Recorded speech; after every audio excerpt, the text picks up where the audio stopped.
This is Kicker News.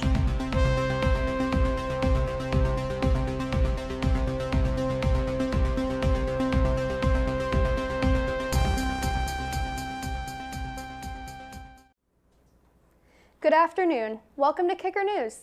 I'm your host, Abby Butler. This week, I attended the St. John's Vintage and Collectibles Market. Vendors and collectors of all ages came together to celebrate their love of antiques. But it's not just about buying and selling, it's about bringing new life to old things.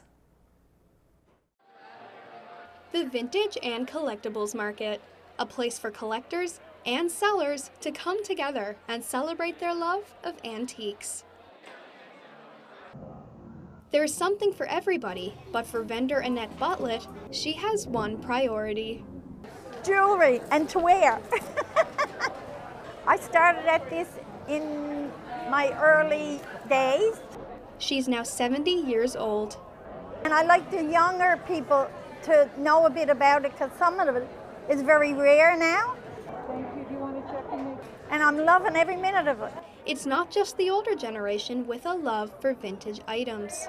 Young people like Emlyn Tuck have also fallen in love with them. During COVID, when I was bored at home in Ontario, I've always loved thrifting. I'm like, you know what, I can do this. She expanded her own collection into a business. Seeing everybody's faces light up, that like if there's something on here, they're like, oh, my mom used to have that. Oh my God, I used to have that when I was younger. Like it's just like bringing back the memories and everything. So it's just how it makes people happy, makes me happy. Vintage and collectible items are appreciated by people of all ages. Because everything's so unique and it allows me to explore different styles and be creative. When I look at things, I like bringing new life and like new purpose, so it don't necessarily have to be what the purpose was. Markets like this show that you can indeed bring new life to old things. Abby Butler, Kicker News, St. John's. Two Inuit artists are fearful about the misrepresentation and lack of diversity in creative arts. They say it could be damaging to Indigenous artists and their community. Ariana Gomez has the story. Storytelling and artwork are at the core of Indigenous culture, but some people say limited representation remains an issue. Jessica Brown, an award-winning Inuk filmmaker, says more people are now listening to Indigenous voices, but things were different in the past. I first did a mentorship program on a television series, and I noticed that I was often the only Indigenous person on set. Females in the television industry represent a very low number, and when you look at Indigenous people, that number is even more low, as the film industry seems to be getting busier and busier, and it's really growing. She also explains how Indigenous people need to tell their own stories to avoid stereotypes. I try to add Indigenous sovereignty, especially I have a television series in development right now. So it's actually an Indigenous narrative based in Labrador, and I thought it was important to have Indigenous voices helping me to write it and also review it and make sure that it's culturally appropriate and accurate. Megan McNeil, an Inuk designer and writer, feels keeping her culture alive through artwork is the best remedy. There's a lot that I don't know about my culture because it was taken away. So right now, I'm on a path where I'm very, very determined not to let my culture die. So I'm learning as much as I can. And that's how I'm going to heal. And I'm going to heal through art because that's the best way to heal. Despite their positive approach, two problems still exist: lack of diversity and loss of language. We often see a white male working behind the lens or in front of the camera, and I think there's a lot of room for improvement in that regard. I think it would be good if there was more of our language involved in Inuktitut. There's not a lot spoken anymore. It's becoming a lost language. So I'm currently working on this children's program, as I mentioned earlier, and I plan on using a lot of Inuktitut in it, to help teach children, keep that a piece of us alive because it's a dying language. For Kicker, I'm Ariana Gomez. The Newfoundland and Labrador Public Library has launched a new program called the Connect Pass. Residents can now enjoy a range of activities courtesy of their library card. It's been a week since the launch of the program, and Arlette Lazarenko has the update.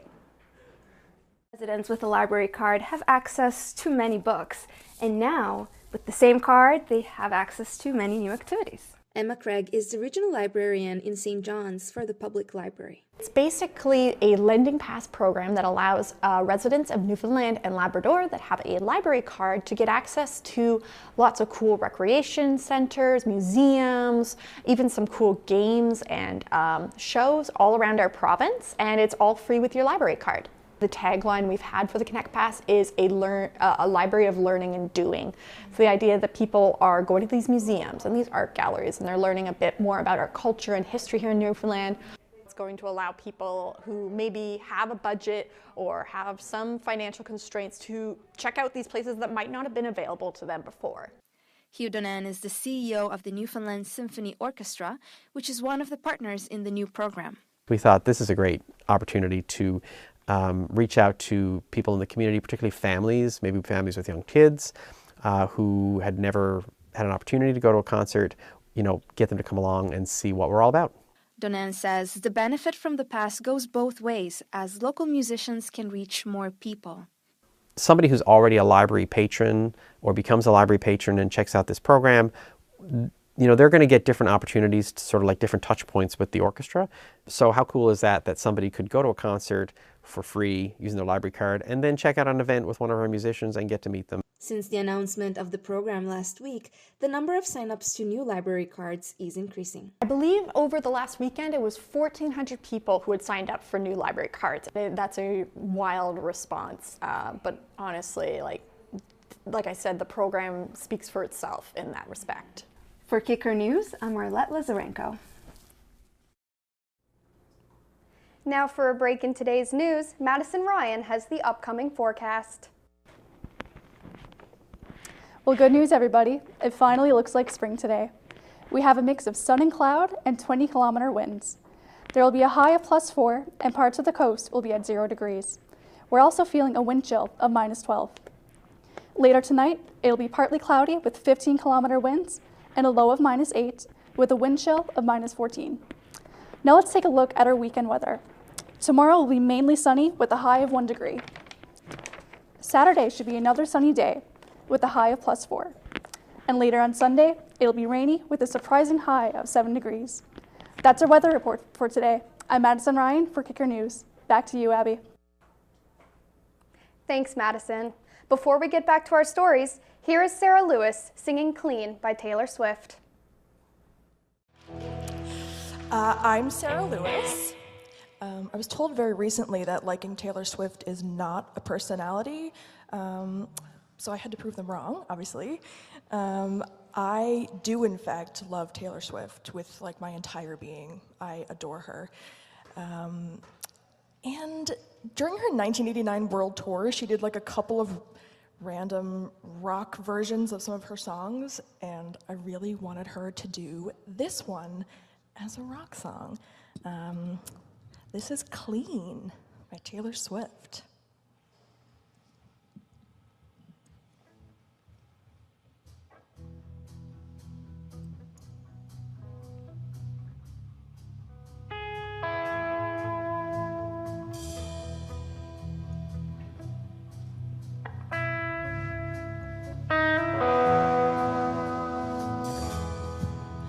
The drought was the very worst. When the flowers that we'd grown together died of thirst. It was months and months of back and forth. You're still all over me like a wine-stained dress I can't wear anymore. Hung my head as I lost the war, and the sky turned black like a perfect storm. The rain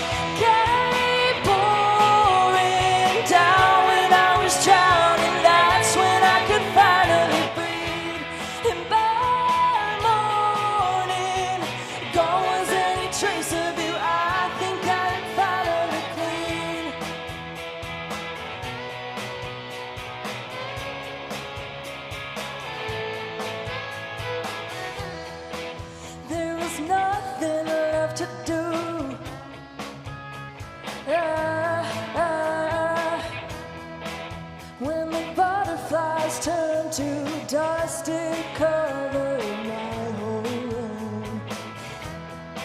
So I punched a hole in the roof.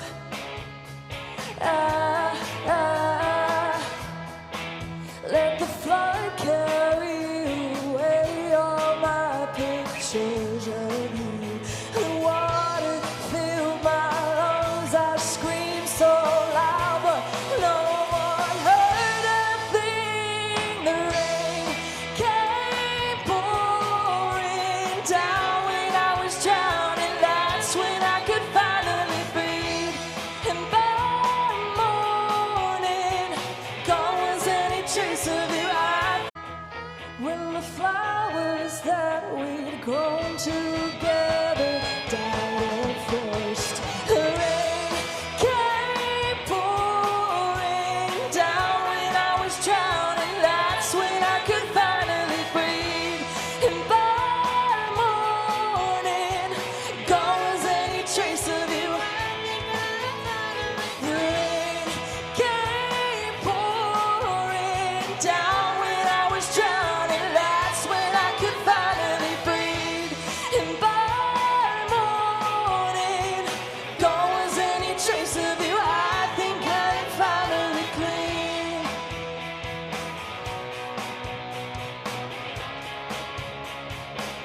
I think I'm finally clean.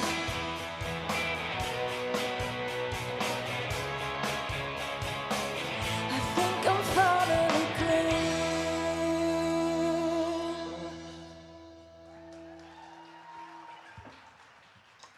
Thank you.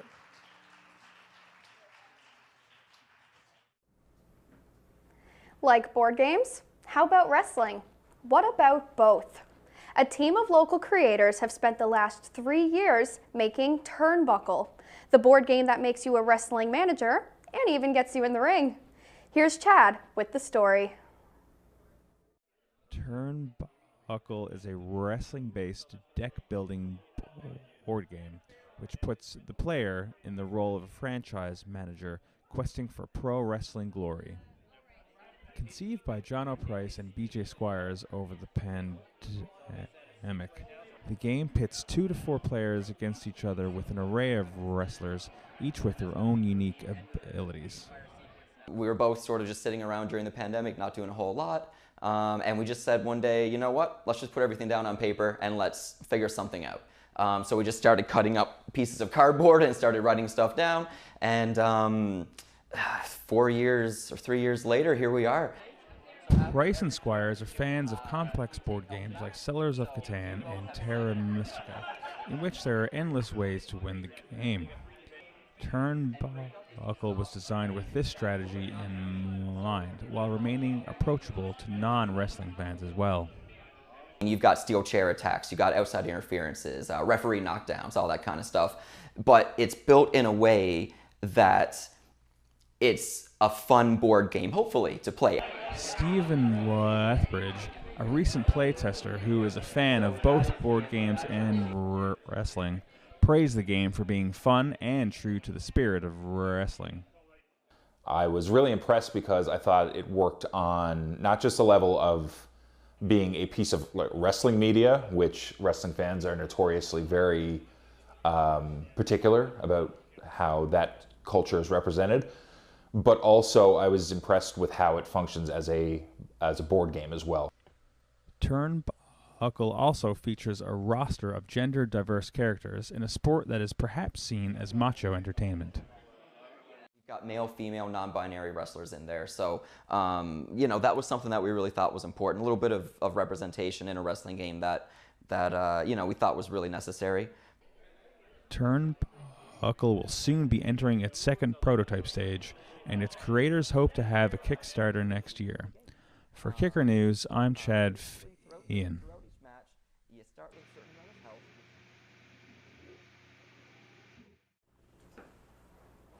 What do psychics and clothes have in common? They'll both be featured at the St. John's Farmers Market tomorrow night. Take a look into the world of witchcraft with Madison Ryan. Crystals, cards, and dragons are 3 things you'll see at the Jackalope Bazaar this Friday, March 31st. Needful Things will be bringing the witchy and the weird to the St. John's Farmers Market. Rose Waverly Martin is a tarot reader. If people get readings from me, generally they hear what they don't necessarily want to hear. Dan Halfyard doesn't read cards or tell the future, but he loves the imagery. But I find like that one is just a really comforting and different vibe.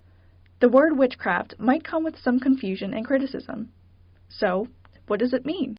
Witchcraft is not a religion per se, but it is a connection with all of the energies across the world. So I don't really know a lot about it, but I know that it's so like complex and there's a lot of like meaning and stuff behind it. For Martin, it's more personal. She's used to people looking at her practices negatively, but it doesn't stop her. Tarot and witchcraft are kind of like breathing for me. I used to pretend to be a witch all the time, and often that was met with being made fun of. People tend to fear what they don't understand. Martin and Halfyard are just 2 of the 50 vendors listed for the Jackalope Bazaar. For Kicker News, I'm Madison Ryan. Ramadan is a holy month for Muslims. They fast during the daytime for a whole month. A Mun student is observing Ramadan for the first time after his conversion to Islam. Kicker's Saqib Ibn Rashid Rivu has the story. Only felt natural that I should commit to it because the way I've been living already is very similar to how Muslims live. So it was only like a natural merging of 2 things that have been disconnected from birth. Vikanti Pasuk is a Mun student who converted to Islam last year, and this year he is observing Ramadan for the first time. I really enjoy fasting because I spend 3 hours a day eating food, right? So now I have 3 hours a day extra to spend on improving my habits, on praying on time. It's given me the opportunity that I've kind of lacked in my daily routine during the normal, regular school hours to really connect with myself, others, and God. Muhammad Patel is the webmaster of the Muslim Students Association at Mun. Last summer, he worked with Pasuk on a fundraising project. After like first 2 months, we also fundraise for Syria, like what's happening in Syria and Yemen children, right? So that's where, and it's basically that Muslim community and Muslim people are targeted there, right? So that's where he started getting know more. He used to ask me questions and getting know more about Islam and stuff. It has been more than 7 months since Pasuk's conversion. He says he is now living an entirely new life. I would say my life is a lot more controlled. I feel more peaceful. I exhibit a state of mind that's very peaceful and kind. I'm more aware of things I do and say. Like, for instance, I stopped swearing altogether. I have not said a cuss word since September of last year. According to Patel, Pasuk's curiosity and desire to be a better person led him to his conversion. He used to research and search from himself when when he go home. The next day he used to come up with some other dangerous question, and I used to try my best. I was trying my best to answer him in the best way I can. However, Pasuk says he has finally found a sense of community. I was welcome to an event actually where we had kebabs near a masjid. Unfortunately, there's only one here in St. John's. It's always welcoming. Every Muslim brother and sister here, they recognize each other from a mile away, and there's just always overwhelming support. It's like a foundation that you can rely on. Saqib Ibn Rashid Rivu, Kicker News, St. John's. Well, folks, that wraps up our final Kicker News show of the year. Today, we also say farewell to 3 of our own, Rivu, Arlette, and Chad. We wish them the best of luck in their future endeavors. And as for the rest of us, we'll see you in the fall. Thanks for joining.